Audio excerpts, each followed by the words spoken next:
Barkado, Brigada Balita Nationwide.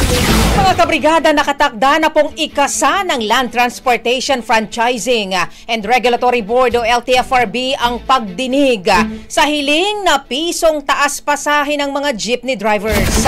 Na-move ang oras ng hearing ngayong araw mamayang 1:30 ng hapon mula sa naunang anunsyo na 10:00 kaninang umaga. Samantala, kasabay naman ng apilang fare increase, iginiit ni Stop and Go Chairman Zalde Ping-ay na dapat ay matagal nang naipatupad ito. Sa panayam ng Brigada News FM Manila kay Ping-ay, idiniin nitong kahit kasi bumaba pa ang presyo ng diesel, kailangan pa rin na magdagdag pasahe.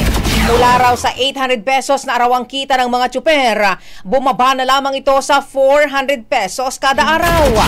Anya, sa sobrang taas ng mga bilihin, hindi na po sumasapat ang maliit na kita ng mga driver kahit pa ibaba ang presyo ng petrolyo. Kahit bumaba pa ang diesel, paano naman yung mga bilihin nagdoble ang presyo? Yung mga presyo nagdoble. So, hindi lang yung ang ating titingnan ngayon, sir. Dahil bumaba man ang diesel, paano naman yung mga bilihin? So, ang kita ng driver ay maliit. Paano sila ngayon mabubuhay? Maliban dito, mga kabrigada, ay naniniwala si Ping-ay na kailangan pa rin ipagkaloob ang fuel subsidy. Kahit papaano raw ay makakatulong na ito sa mga driver, lalo pat napakalaki na ang losses ng mga ito.